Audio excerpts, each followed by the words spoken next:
அன்பு சகோதர சகோதரிக்கு வணக்கம். அடியன் பிரம்மஸ்ரீ சங்கர் உங்களுடைய பேசிக்கொண்டிருக்கிறேன்.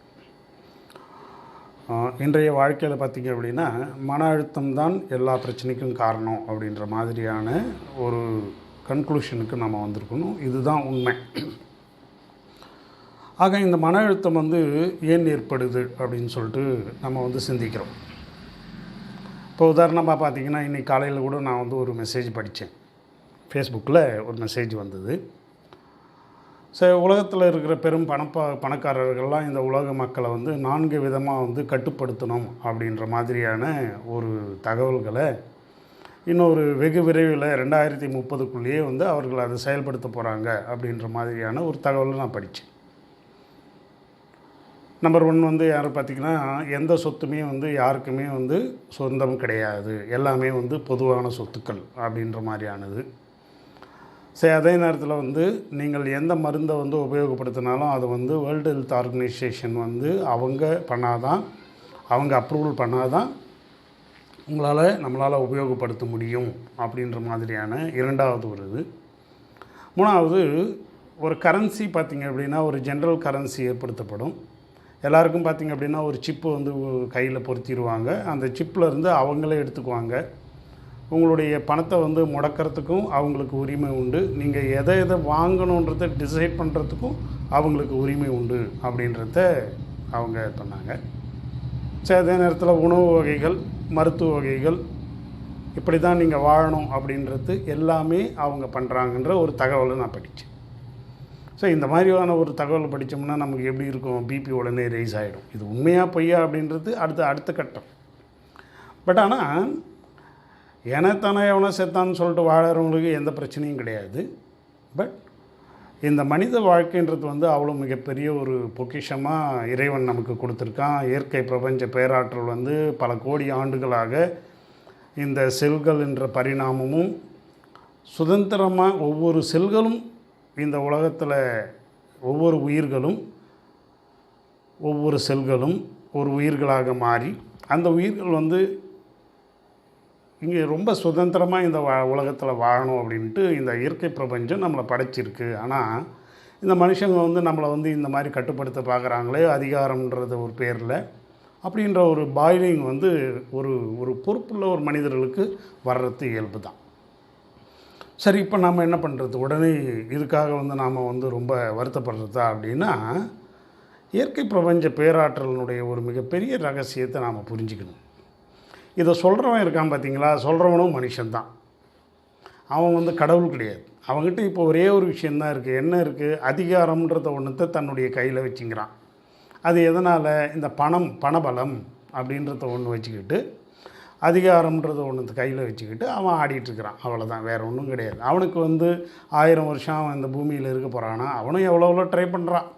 200 வருஷம் அந்த கெமிக்கலை வச்சே நான் 200 வருஷம் வாழ முடியும், நான் வேற்று கிரகத்துக்கு போய் வாழ முடியும், அதனால் இங்கே சாதாரண மனிதர்கள்லாம் லெஸ் ப்ரிவிலேஜ்டு, நான் தான் பார்ன் வித் சில்வர் ஸ்பூன், நான் தான் பெரிய ஆள் அப்படின்ற மாதிரியான ஒரு மமதையில் அவனுங்கள்லாம் அழிஞ்சிட்ருக்கிறானுங்க.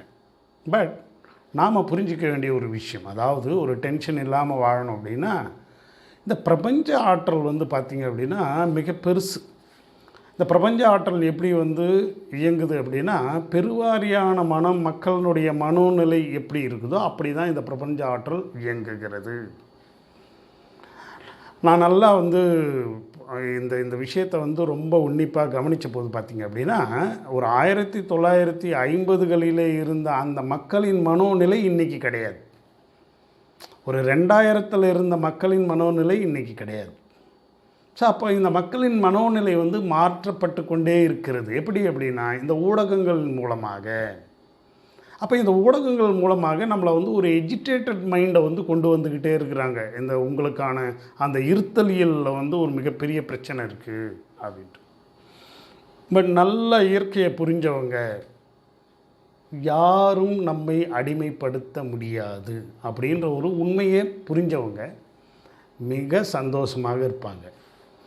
அப்போ நம்ம ஒரு பேக் ட்ராக் பண்ணுறோம். அவன் அடிமைத்தனத்தை நம்ம மேலே எப்படி புகுத்துறான் அப்படின்னா, அவனால் தயாரிக்கப்படுகின்ற அந்த அறிவியல் சாதனங்கள் மூலமாகவும் நம்ம உடம்பை ரொம்ப கம்ஃபர்ட்டாக கொண்டு போயிட்டு இப்போ பார்த்திங்க அப்படின்னா பெட்ரோல் இல்லாமல் நம்மளால் வாழ முடியாது அப்படின்ற மாதிரியான இதுக்கு கொண்டு வந்துட்டாங்க. பெட்ரோல் இல்லாமல் நம்மளால் வாழ முடியாது. உண்மைதானா அது?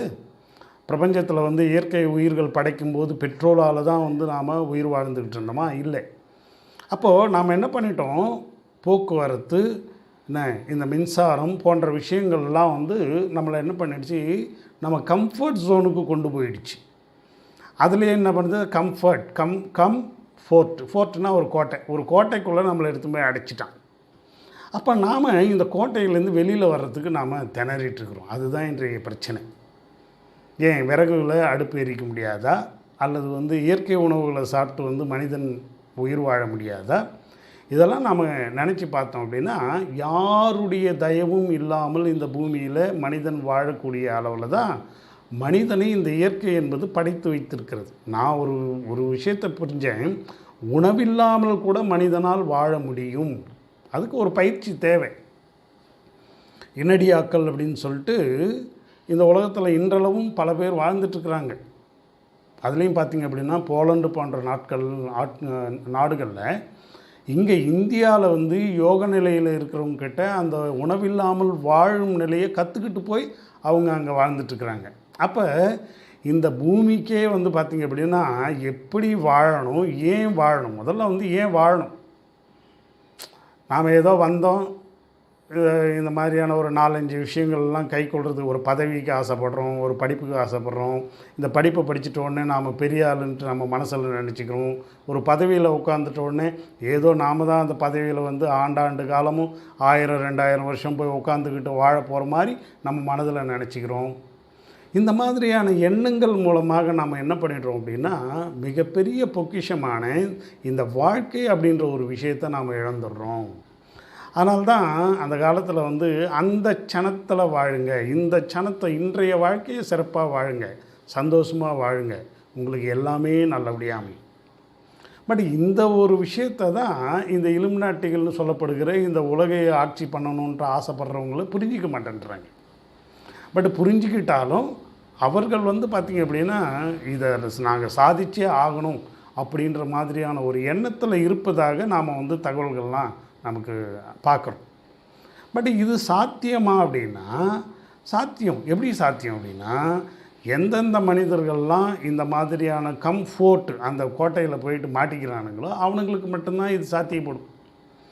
ஒரு யோகி இல்லற யோக நிலையில் அவனுக்கு தேவையானது மட்டும் நுகர்ந்து அவனுக்கு தன் உயிர் வந்து நம்ம உடம்பில் தங்குவதற்கான அந்த விஷயங்களை மட்டும் செய்துக்கிட்டு ரொம்ப எளிமையான வாழ்க்கையை ஒருத்தன் வாழறான் அப்படின்னா அவனை வந்து இவன் அடிமையாக முடியவே முடியாது. காரணம் அதுதான், வேறு ஒன்றும் கிடையாது. அப்போ இந்த நான் என்ன புரிஞ்சுக்கிறேன் அப்படின்னா, நமக்கு கிடைக்க வேண்டிய பதவியெல்லாம் இந்த பூமியில் நாம் பிறந்ததே ஒரு மிகப்பெரிய பதவி தான் நமக்கு. ஏன்னா இன்றைக்கி பல கோடி அந்த அணுக்கள்லாம் பார்த்திங்க அப்படின்னா உணர்வு அப்படின்றது ஒன்று இல்லாமல், இப்போ நான் வந்து உங்கள் கூட பேசுகிறேன், ஒரு உணர்வோடு நான் பேசுகிறேன். இந்த உணர்வுன்றது எப்படி வரும் அப்படின்னா, எனக்கு உருவம் கொடுத்து அதிலே உயிர் கொடுத்து அதில் இருக்கிற செல்கள்லாம் நல்ல விதமாக இயங்கும் போது தான் இந்த உணர்வுன்றது வருது. இதுலேயே இந்த உணர்வு வந்து 2 விதமான உணர்வாக நமக்கு மாற்றிக்கிறோம். எப்படி அப்படின்னா, தீய உணர்வு, நல்ல உணர்வுன்ட்டு மாற்றிக்கிறோம். இந்த நல்ல உணர்வுகள் என்ன அப்படின்னா, நான் ஏன் பிறந்தேன், இந்த பூமியில் நான் எப்படி வாழணும், என்னுடைய இலக்கு என்ன, இப்படிலாம் நாம் வந்து பார்த்துட்டு உன்னுடைய இலக்கு சந்தோஷமாக ஆனந்தமாக வாழ்வதற்காகத்தான், இந்த உடம்பையும் உயிரையும் நல்ல விதமாக பேணி பாதுகாப்பதற்காகத்தான் நம்ம இந்த பூமியில் பிறந்திருக்கோம் அப்படின்னு சொல்கிறது நாம் புரிஞ்சுக்கிட்டோம் அப்படின்னா அது வந்து நமக்கு நல்லுணர்வாக அமைகிறது. இல்லை, இந்த பூமியில் நான் பிறந்துட்டேன், நான் வந்து அடுத்தவனை அடிமைப்படுத்த வேண்டுவதற்காக தான் நான் இந்த பூமியில் பிறந்திருக்கேன் அப்படின்ற அந்த ஒரு தீய மாதிரியான உணர்வு, அடிமை உணர்வு. என்ன கேட்டேன்னா, அடுத்தவனை நாம் அடிமைப்படுத்த வேண்டும்ன்ற அந்த மொமெண்ட்டை நாம் நினச்சிட்டோம்னாலே நாம் வந்து அந்த தீய சக்தியோடு நாம் இணைஞ்சிடுறோன்னு அர்த்தம். அப்போ நம்முடைய வாழ்க்கைன்றது வந்து வாழ்க்கையே நம்ம வாழ்க்கையாக வாழ முடியாது. அதை வந்து அடுத்தவனை வந்து நாம் கண்ட்ரோல் பண்ணுறதுலேயே இருப்போமே தவிர நாம் கண்ட்ரோல் பண்ணுறதுக்கு இருக்காது. இப்போ கூட பாருங்கள், அடுத்தவர்களை பற்றி நாம் பேசும்போது 1000 விஷயங்களை பேசுகிறோம்.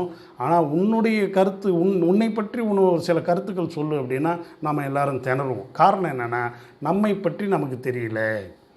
இப்போ நம்ம பற்றி என்ன இருக்குது, நம்ம உடம்புல வந்து 37 ட்ரில்லியன் செல்கள் இருக்குது.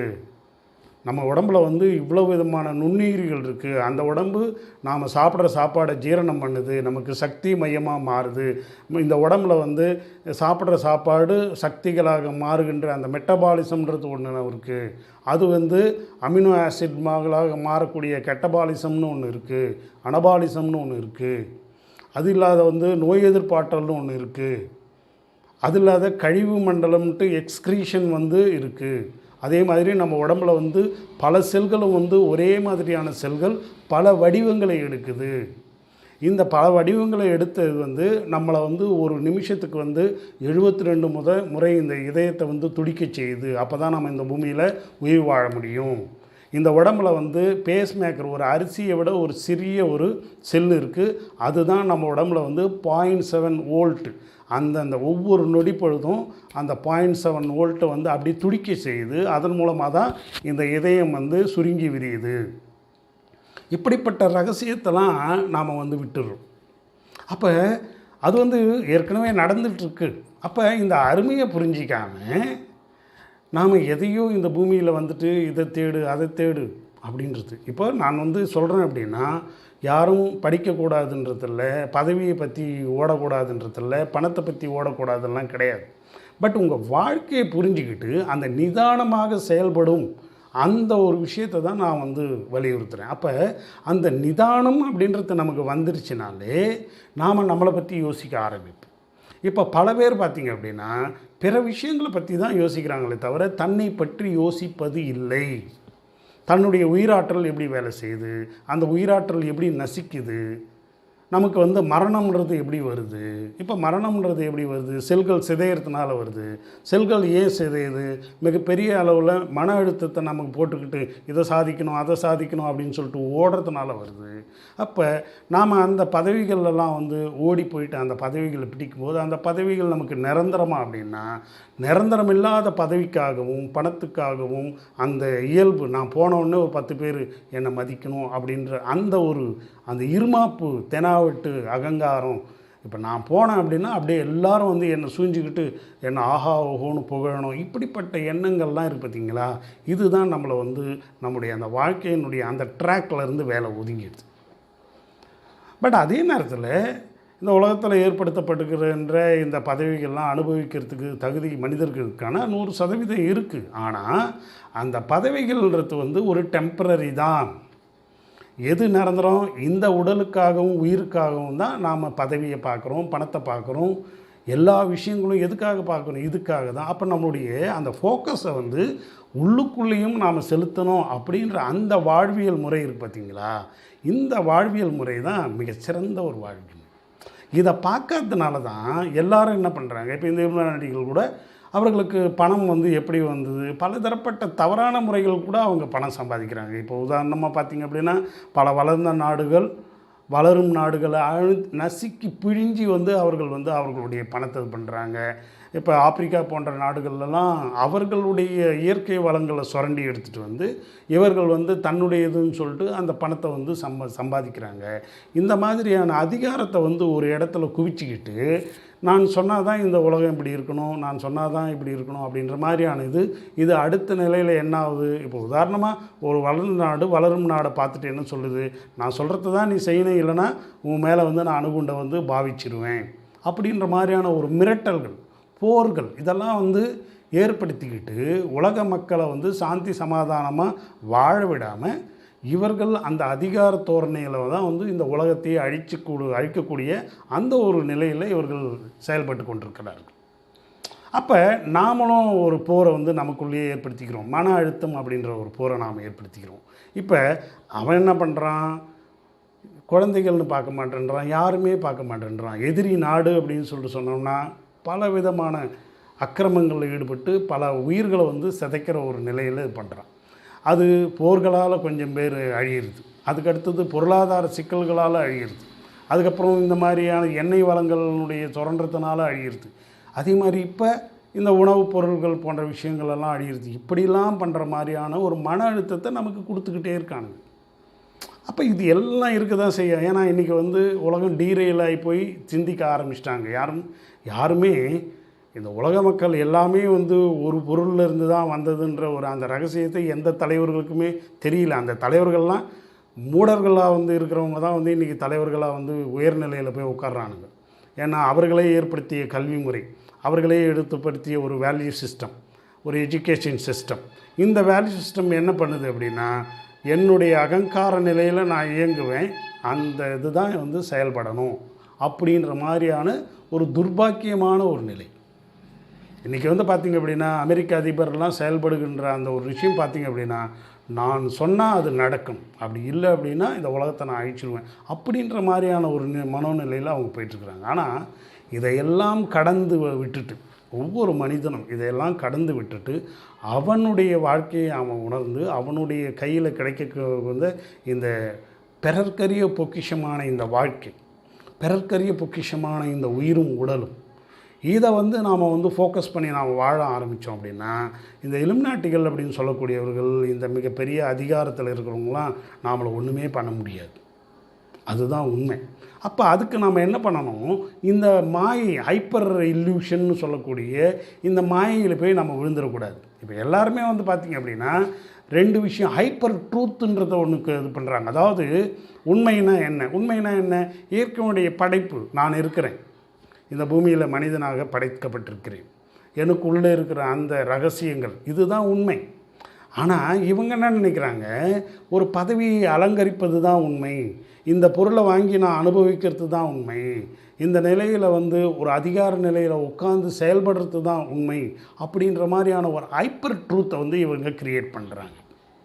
இப்போ இந்த மதங்கள் கூட பார்த்திங்க அப்படின்னா, மதங்கள் வந்து மகான்கள் அவங்க செயல்படுத்தின அந்த அன்பு கருணையினால தான் மதங்களே வந்து சிலது ஃபார்முலேஷன் பண்ணப்பட்டது. ஆனால் நாளடைவில் பார்த்திங்க அப்படின்னா இந்த ஊடகங்கள் மூலமாகவும் அதை வந்து பழைய விஷயங்களை வந்து திருத்துவதன் மூலமாகவும் இந்த உலகத்தினுடைய ஒரு சாரார் பார்த்திங்க அப்படின்னா அவர்கள் எப்படி நினைக்கிறார்களோ அந்த விதத்தில் இந்த மதங்களுடைய கோட்பாடுகளையும் அதன் மூலமாக வந்து மிகப்பெரிய வந்து ஒரு கேயாட்டிக்கான ஒரு விஷயம், நீ நான் அப்படின்ற ஒரு பேதம். எல்லா மனிதர்களும் ஒரே மனிதர்கள் தான், எல்லா மனிதர்களுக்கும் படைக்கப்பட்ட ஒரு விஷயம், பிறப்புக்கும் எல்லா உயிர்களுக்கும் சொல்லுவாங்க. இப்போ என்னுடைய உடம்பை எடுத்து பகுத்தாய்ந்தாலும், இந்த உலகத்தில் இருக்கிற எல்லா மனிதர்களுடைய உடம்பில் இருக்கிற பகுத்தாய்த்தாலும் என்னுடைய உடம்புடைய உறுப்பினுடைய தன்மையும் அவர்களுடைய உடம்புடைய உறுப்பினுடைய தன்மையும் ஒன்றாகத்தான் இருக்கிறது.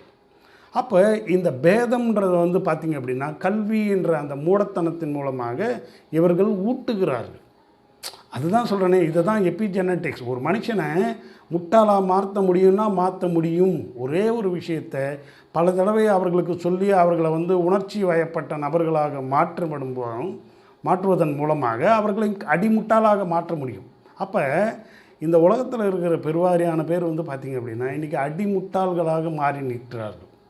அப்போ இவர் உள்ளுக்குள்ளே இருக்கின்ற மிகப்பெரிய அந்த ரகசியம், அந்த இறைவனுடைய அந்த பேராற்றல், அந்த பெருங்கருணை, அதனுடைய ஒரு மிக அளப்பரிய, இப்போ என் உடம்புல எடுத்துக்கிட்டிங்க அப்படின்னா ஒவ்வொரு செயல்களையும் நாம் வந்து கூனி உள்ளே போய் பார்த்தோம் அப்படின்னா என்னை வந்து இந்த பூமியில் வந்து வாழ்விப்பதற்காக தேவையான அத்துணை விதமான விஷயங்களையும் என் உடம்பு எடுத்துகிட்ருக்குது. ஆனால் நான் தான் என்ன பண்ணுறேன் அப்படின்னா, நான் பார்க்குறேன் ஒரு உணவு, அது வந்து உணவு எனக்கு வந்து இப்போ ப்ராசஸ்டு ஃபுட்டுன்னு வச்சுக்கோங்களேன், அதை வந்து நீண்ட நாள் இப்போ உடனடியாக ஒரு மரத்துலேருந்து எடுத்து அதை சமைச்சு அதை சாப்பிடும் பொழுது அந்த உணவு எனக்கு நல்ல உணவாக இருக்குது. ஆனால் இந்த ப்ராசஸ்டு ஃபுட்டுன்னு போகும்போது அது எனக்கு கெட்ட விஷயங்களெல்லாம் நமக்கு பண்ணுது. இப்போது இந்த மாதிரியான எண்ணங்களை நாம் ஏற்படுத்திக்கிட்டு தான் இந்த ட்ராப்பில் நாம் மாட்டிக்கிறோம். ஸோ அப்போ இயற்கையை இயற்கையாக பார்க்கும் அந்த மனோபாவம் இந்த மக்கள்கிட்ட மாறிடுச்சு. இயற்கை ஏன் படைக்கப்பட்டது நம்மளை அப்படின்றது அதுவும் விட்டுருச்சு. எல்லாரும் எந்த சோர்ஸ்லேருந்து நம்ம வந்தோம் அப்படின்றதையும் இந்த கல்வின்றது நமக்கு மறக்கடிச்சிருச்சு. இன்றைக்கி பார்த்திங்க அப்படின்னா எங்கே பார்த்தாலும் பேதம் பேதம் பேதம், பிரிவினை பிரிவினை பிரிவினை. அதே நேரத்தில் உயர்வு தாழ்வு உயர்வு தாழ்வு. அப்போ பார்த்திங்க அப்படின்னா வெள்ளைக்காரங்களாம் என்ன நினைக்கிறாங்க, நாமெல்லாம் வந்து மிகப்பெரிய அளவில் ஒரு பார்ன் வித் சில்வர் ஸ்பூன்ற மாதிரி தான் பேசுகிறோம். இப்போ அமெரிக்காவில் இருக்கிற அவங்களாம் பார்த்திங்கன்னா நம்ம இந்தியர்களை வந்து ஒரு மாதிரியான இதுவாக தான் பேசுவாங்களாம். இந்த கருப்பு தோல் இருக்கிறவங்களாம் இந்தியர்கள்னு இல்லை, அந்த வெள்ளைத்தோல் இருக்கிறவனுங்க இந்த கருப்பு தோல் இருக்கிற மக்களெல்லாம் ஒரு மாதிரி கேவலமாக தான் பார்ப்பாங்களாம், ஏதோ தீண்டத்தகாதவர்கள். ஏன்னா இந்த கருப்பாக இருக்கிறேன், அவன் வெள்ளையாக இருக்கிறான், இந்த கருப்பாக இருக்கிறான். இப்படிப்பட்ட பேதம் இது எந்த அளவுக்கு வந்து ஒரு அறியாமைன்றதை வந்து நாம் புரிஞ்சுக்கணும். ஸோ அப்போ இந்த உலகத்தில் இதெல்லாம் இருக்க தான் செய்யும். நான் என்னுடைய இதெல்லாம் நாம் சிந்திச்சுட்டு இருந்தோம்னா அதை சிந்திச்சுட்டு கவலைப்படுறதுக்கே நமக்கு நேரம் பத்தாது. அதனால தான் நான் என்ன சொல்ல வரேன்னா, டோட்டலாக உலகத்தில் என்ன நடக்குது அப்படின்றத ஒரு தகவலாக மட்டும் பாருங்கள். உலகம் அழிஞ்சு போயிடும், எல்லாத்தையும் எடுத்து சாப்பிட்ருங்க அப்படின்னு சொல்லிட்டு ஒரு 100 வருஷத்துக்கு முன்னாடி சொன்னான். நாஸ்டர்டாம் சொல்லிட்டாரு உலகம் அழிஞ்சு போயிட போகுதுன்ட்டு. உலகம் அழிஞ்சுதா? இல்லை. அதே மாதிரி தான் எதிர்காலத்தில் இலுமினாட்டிகள் இந்த உலகத்தை வந்து இப்படிலாம் பண்ண போகிறானுங்க, சிப்பு வச்சிருவானுங்க, சாப்பாடு அவனுங்க சொல்கிறது தான் சாப்பிட்ணும், மருந்து அவனுங்க சொல்கிறது தான் இது பண்ணணும், நீ எத்தனை நாள் உயிரோடு இருக்கணும்னு சொல்லிட்டு அவனுங்க தான் தீர்மானம் பண்ணுவானுங்க. இதெல்லாம் வந்து இந்த இயற்கை பிரபஞ்சத்துக்கிட்ட செல்லவே செல்லாது. கவலையே படாதீங்க. அதுக்குள்ளே அவனுங்க சந்ததியே காலி ஆகிடும். இப்படிலாம் நினச்சிட்டு இருந்தானுங்கண்ணா. ஆனால் நான் என்ன சொல்கிறேன்னா, நாம் எல்லோரும், நான் அதுக்குன்னு சொல்லிட்டு அவர்களும் வந்து நம்மளை போன்ற ஒரு உயிர்கள் தான். ஆனால் அந்த எண்ணங்களில் வந்து ஒரு கெடு புத்தியை வந்து வச்சுக்கிட்டதுனால தான் அவனுங்களை தனிப்பட்ட முறையில் நாம் பேச வேண்டியதாக இருக்குது. ஆனால் இந்த உலகத்தில் படைக்கப்பட்ட எல்லா உயிர்களும் ஒன்றே அப்படின்றத வந்து நாம் உணர்ந்துட்டோம் அப்படின்னா, அந்த ஒவ்வொரு உயிரையும் பேணி பாதுகாப்பது தான் நம்முடைய வாழ்க்கையினுடைய லட்சியம். அப்போ வர்ற அந்த ஆனந்தம், அப்போ வர்ற அந்த இன்பம், இதை அனுபவிச்சுக்கிட்டு ஒரு அற்புதமான ஒரு வாழ்க்கையை நாம் வாழ்ந்து கொண்டே இருக்க வேண்டும்.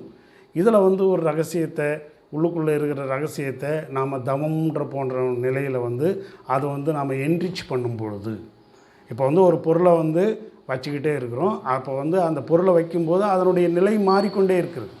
இப்போ ஒரு மாவை வந்து புளிக்க செய்கிறோம். புளிக்க செய்யும்போது என்ன ஆகுது? அதில் நுண்ணுயிரிகள் பெருகி அது ஒரு நல்ல ஒரு பொருளாக நமக்கு அமையுது. அதே போல் இந்த மனிதர்கள் தன்னை ஒடுக்கி தவம்ன்ற ஒரு நிலையில் செஞ்சாங்க அப்படின்னா, இந்த தவ வாழ்வு வந்து நமக்கு மிகச்சிறந்த ஒரு வாழ்க்கையாக நம்முடைய உடம்பை வந்து அணுக்களை வந்து சித் அணுக்களாக மாற்றி கொடுக்கும். இப்போ சத் அணுக்களாக இருக்கிறது வந்து சித் அணுக்களாக மாறும். இப்போ இந்த சித் அணுக்கள் தான் வந்து என்ன பண்ணோம் அப்படின்னா, இந்த உடம்பு அழிப்பதற்காக ஒரு மெக்கானிசம் இருக்குது. இப்போ இறந்து போயிட்டோம்னா உடம்பை அழிப்பதற்காக ஒரு மெக்கானிசம் இருக்குது. தனஞ்சயன் அப்படின்ற வாயு நம்ம உடம்பில் இருக்கிறதுன்னு சொல்லிட்டு சித்தர்கள் சொல்கிறாங்க. ஆனால் அதை வந்து பார்த்திங்க அப்படின்னா ஒயிட் செலினியம் அப்படின்ற மாதிரியான ஒரு திரவம் இந்த உடம்புல சுரக்குது.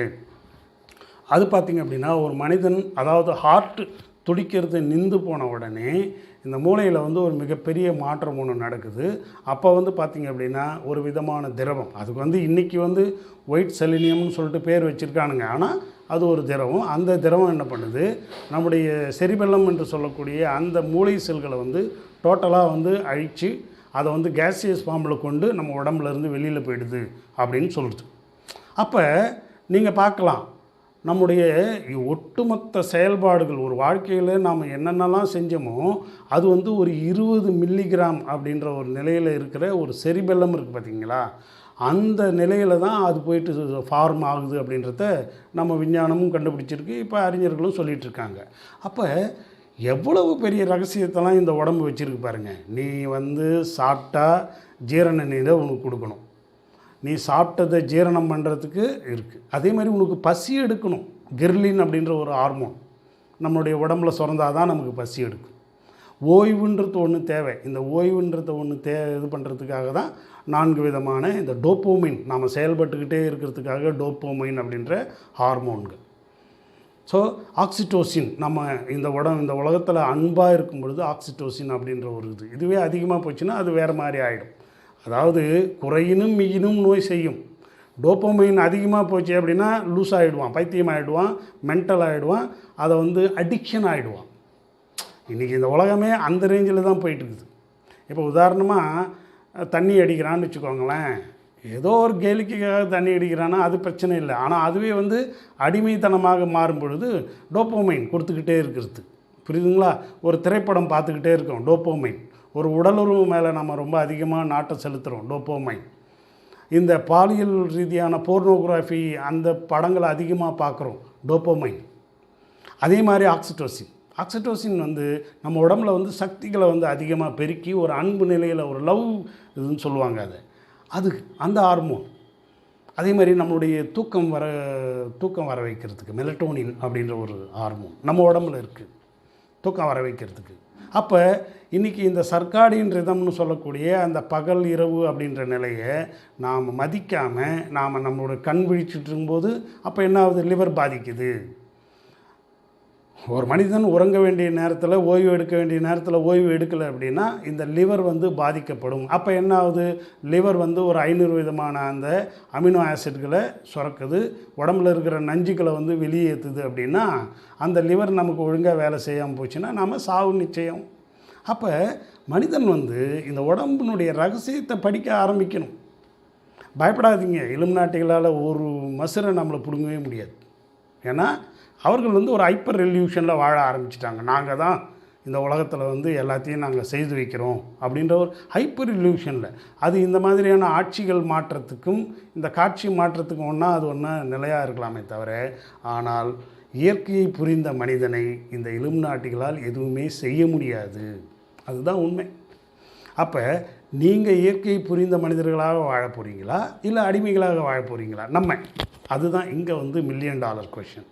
அதுக்கு என்ன பண்ணணும்? தவம். நீங்கள் போய்ட்டு உடனே ஒரு ஞானியினுடைய பின்னாடியெல்லாம் ஓடிட்டுருக்க வேண்டாம். இப்போ அவர் என்ன சொல்கிறாங்க? இனிஷியேஷன் வாங்கிக்கின்னு நீ பாட்டுன்னு பயிற்சி பண்ணு, நீ பாட்டுன்னு வேலை செய்ய, நீ பாட்டுன்னு பொண்டாட்டி பிள்ளைங்களோட சந்தோஷமாயிரு, உனக்கு தேவையான பணத்தை சம்பாரி, என்ன உண்மையை உண்மையாக உணர்ந்து வாழ். அவ்வளோதான். இந்த ஹைப்பர் இல்யூஷனுக்கும் போகாத, ஹைப்பர் ட்ரூத்துக்கும் போகாத, உண்மையை ட்ரூத், அவ்வளோதான். அந்த உண்மையை உண்மையாக மாறு. அதீத உண்மை, இவர்களால் கட்டமைக்கப்படுகிற அதீத உண்மை, அதீத மாயை, அதாவது ஹைப்பர் இல்யூஷன், இவர்களால் கட்டமைக்கப்படுகின்ற அந்த கேளிக்கைகள். இப்போ உதாரணமாக ஒரு போதைப் பொருளை சாப்பிட்டா தான் எனக்கு ரொம்ப அதீதமான அந்த தன்னை மறந்த நிலை வரும்.